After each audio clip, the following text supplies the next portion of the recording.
माधोपुर नाम का एक छोटा सा गांव था, जिसमें सुरेश नाम का किसान अपनी छोटी सी कुटिया बनाकर अपनी पत्नी के साथ रहता था। सुरेश दिल का सच्चा और एक ईमानदार कृषक था। वो देर शाम तक अपने खेतों में काम करता और जो भी कुछ अन्न खाने को मिलता अपने घर पर लेकर आ जाता। बस भाग्यवान, खेत में जितना भी खरपतवार था वो मैंने एक एक करके सारा हटा दिया है। अब बस बारिश का इंतजार है।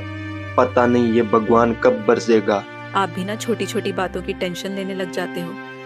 आपकी मेहनत जरूर रंग लाएगी। सुरेश की मानो भगवान सुन ही लेता है और उसी रात जोरदार बारिश होने लगती है। अगली सुबह सुरेश अपने दोनों बैलों और हल को लेकर खेतों की ओर निकल जाता है।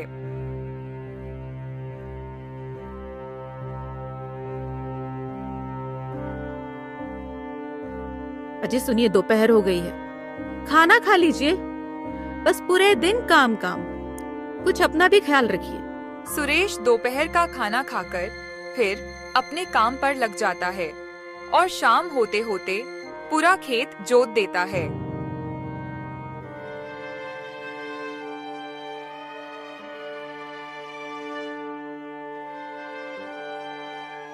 चलो, खेत तो मैंने जैसे तैसे जोत दिया है।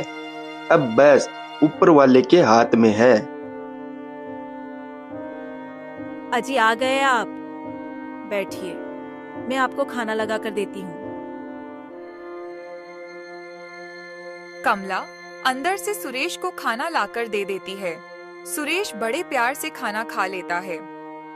कमला, मेहनत करके रोटी खाने का अपना अलग ही स्वाद है। अरे ये बातें छोड़िए, आप पिछली बार की तरह वो साहूकार हमारा पूरा धान ले जाएगा, क्योंकि हमने अभी तक उसका ब्याज नहीं चुकाया है। अरे भाग्यवान, आगे का आगे देखेंगे। बस कुछ ही दिन की तो बात है, फिर मैं भी खेती के साथ साथ कोई अच्छा सा व्यापार कर लूंगा। कुछ महीनों के बाद सुरेश की पूरी फसल पककर तैयार हो जाती है। सुरेश सारी फसल को बैलगाड़ी में लाद कर खुशी खुशी अपने घर की तरफ रवाना हो जाता है।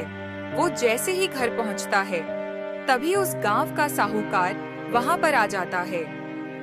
वाह, क्या बात है सुरेश, इस बार फसल अच्छी हुई है। चल एक काम कर, सारा धान मुझे दे दे, मैं तेरा सारा ऋण चुकता कर दूंगा। नहीं साहूकार जी, अगर मैंने सारा धान आपको दे दिया तो फिर हम क्या खाएंगे? अच्छा नमक हराम, मेरा पूरा ब्याज तो तू खा गया, उससे तेरा पेट नहीं भरा, और क्या तू मुझे खाएगा?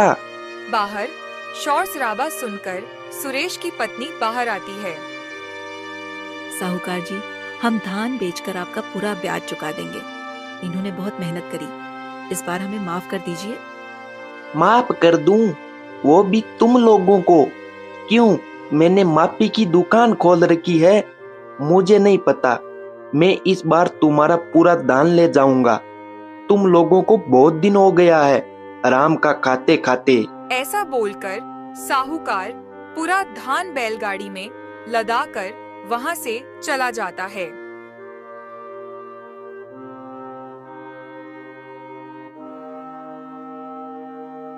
मेरे भगवान, ये तूने क्या कर दिया? अब मैं क्या करूंगा? अगर मेरी किस्मत में भूख ही लिखी थी तो इतनी फसल क्यों दी?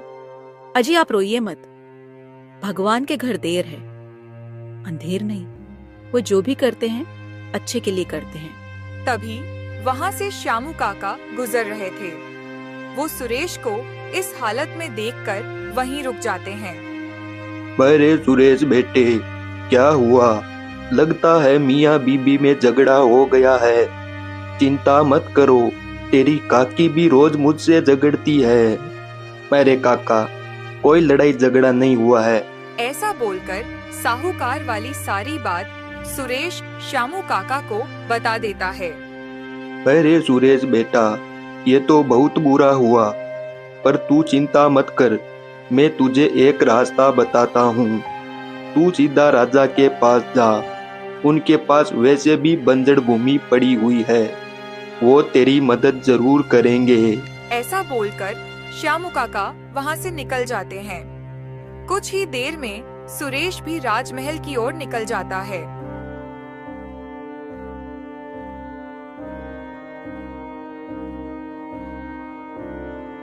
चलते चलते उसे राजमहल पहुंचने में पूरा एक दिन लगा। अरे कौन हो मुसाफिर? इस राज्य में पहले तो हमने तुम्हें कभी नहीं देखा। महाराज, मैं इस राज्य का एक छोटा सा किसान हूँ। ऐसा बोलकर सुरेश बेचारा वहाँ पर ही रोने लगता है। अरे भाई, रोने से समस्या का समाधान नहीं निकलेगा। तुम खुलकर बताओ, तुम्हारे साथ ऐसा क्या हुआ है जो तुम्हें रोना आ गया? राजा भानु प्रताप की बात सुनकर सुरेश उस नरभक्षी साहूकार की पूरी पोल खोल देता है। हमारे राज्य में प्रजा के साथ ये जुल्म हो रहा है और हमें पता ही नहीं। सेनापतियों, जाओ और उस साहूकार को हमारे सामने हाजिर करो। उसको बहुत दिन हो गए प्रजा का खून चूसते हुए। राजा का आदेश सुनकर सेनापति तुरंत उस साहूकार को पकड़ने के लिए वहाँ से निकल जाते हैं। महाराज, मैं चाहता हूँ आपकी बंजर भूमि पर मैं इस बार खेती करूँ। वाह, ये तो बहुत खुशी की बात है, लेकिन वो भूमि कई सालों से बंजर पड़ी हुई है। मुझे नहीं लगता उसमें फसल अच्छी होगी। महाराज, मैं उसको फसल के योग्य बनाऊंगा। मेहनत देखकर पहाड़ भी अपने घुटने टेक देता है। ये तो बंजर भूमि है। राजा भानु प्रताप सुरेश की बातें सुनकर काफी ज्यादा खुश हुए। ठीक है, तुम मेरी बंजर भूमि पर निर्भय होकर खेती कर सकते हो और तुमसे कुछ नहीं लिया जाएगा। ऐसा समझ लेना, वो खेत तुम्हारा ही है। अगले दिन सेनापतियों ने साहूकार को बंदी बनाकर राजा के सामने पेश कर दिया। आइए आइए साहूकार जी, आपकी हमने बहुत चर्चा सुनी है। लगता है गरीबों का खून पिए बगैर आपका पेट नहीं भरता है। महाराज, मुझे माफ कर दीजिए। मैं सुरेश को सारा धान लौटाने को तैयार हूँ और उसका पूरा ब्याज ही रफा दफा कर दूंगा। नहीं नहीं साहूकार जी, आज आप सुरेश को सब कुछ लौटाने को तैयार हो, फिर आपको आजाद छोड़ दिया जाए तो आप किसी राकेश को परेशान करोगे। वो कहते हैं ना, एक चिंगारी पूरे समाज में आग लगा देती है। सेनापतियों, खड़े खड़े मेरा मुंह क्या देख रहे हो? ले जाओ इस नरभक्षी साहूकार को और बंद कर दो कारावास में। राजा की आज्ञा पाते ही सेनापति साहूकार को वहाँ से ले जाते हैं और गुप्तीय कारावास में डाल देते हैं। अब सुरेश भी राजा की आज्ञा पाते ही राजमहल से निकल गया था।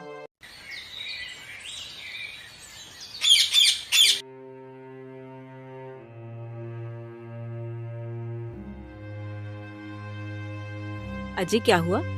आज तो काफी ज्यादा खुश लग रहे हैं। अरे खुशी की तो बात है कमला।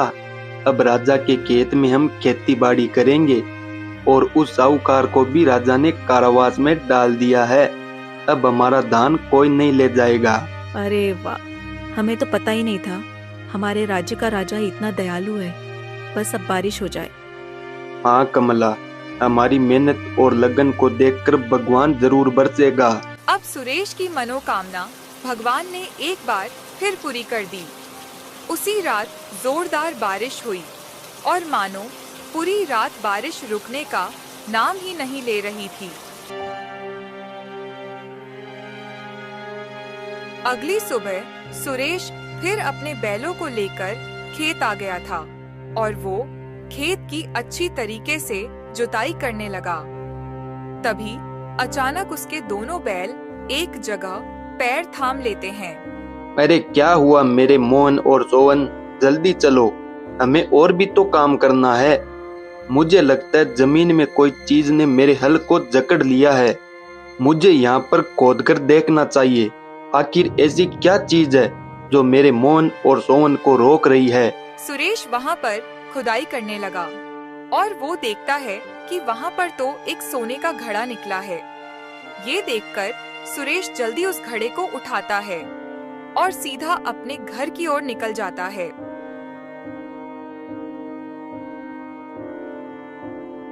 अरे ये क्या, सोने का घड़ा? वाजी, हमारी तो किस्मत ही बदल गई। नहीं कमला, यह घड़ा राजा के खेत में निकला है। मैं राजा को वापस लौटाने जा रहा हूँ। पहले भी राजा ने हम पर बहुत उपकार किए हैं। हाँ, ये बात मैं मानती हूँ कि राजा ने हम पर उपकार किए हैं। मान लो आपने राजा को ये घड़ा लौटा दिया, फिर राजा आपसे पूछेंगे कि इसके अंदर सिक्के थे, वो कहाँ गए? ऐसा कुछ नहीं होगा कमला, हमारा राजा ऐसा नहीं है। ऐसा बोलकर सुरेश वो सोने वाला घड़ा लेकर राजमहल की ओर रवाना हो गया।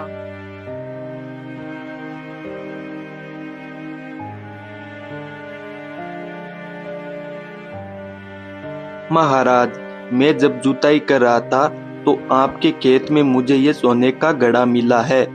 मैं आपकी संपत्ति वापस लौटाने आया हूँ।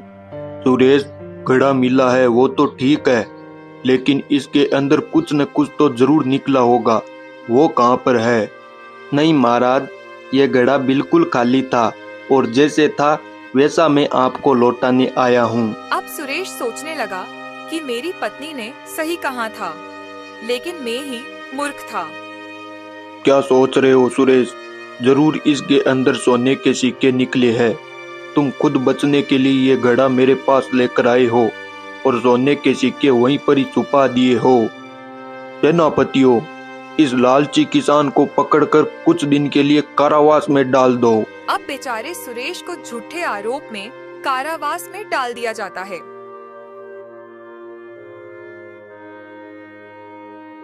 काश मैंने अपनी पत्नी की बात मान ली होती तो आज ये दिन मुझे देखना नहीं पड़ता। ये सब बोलते हुए सुरेश को राजा भी सुन लेता है। उन्होंने किसान से पूछा कि वो ये सब क्यों कह रहा है। तब सुरेश ने राजा को पूरी बात बताई। राजा को अपनी गलती का एहसास हुआ और सुरेश को तुरंत कारावास से बाहर कर दिया। सुरेश, हम तुम्हारी पत्नी से मिलना चाहते हैं। जरूर महाराज, मैं उसे आपके राजमहल लेकर आता हूँ। मुझे जाने की आज्ञा दे। राजा की आज्ञा पाकर सुरेश राजमहल से चला जाता है।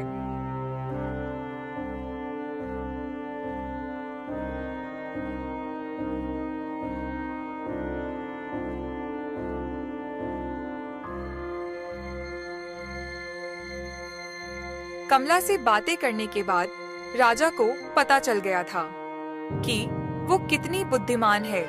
किसान की पत्नी को राजा ने खजाने का मंत्री बना दिया था और उन्हें रहने को घर और सभी सुख सुविधाएं दी गईं। किसान को थोड़ा कष्ट जरूर झेलना पड़ा, लेकिन अंत में जीत सच्चाई की हुई।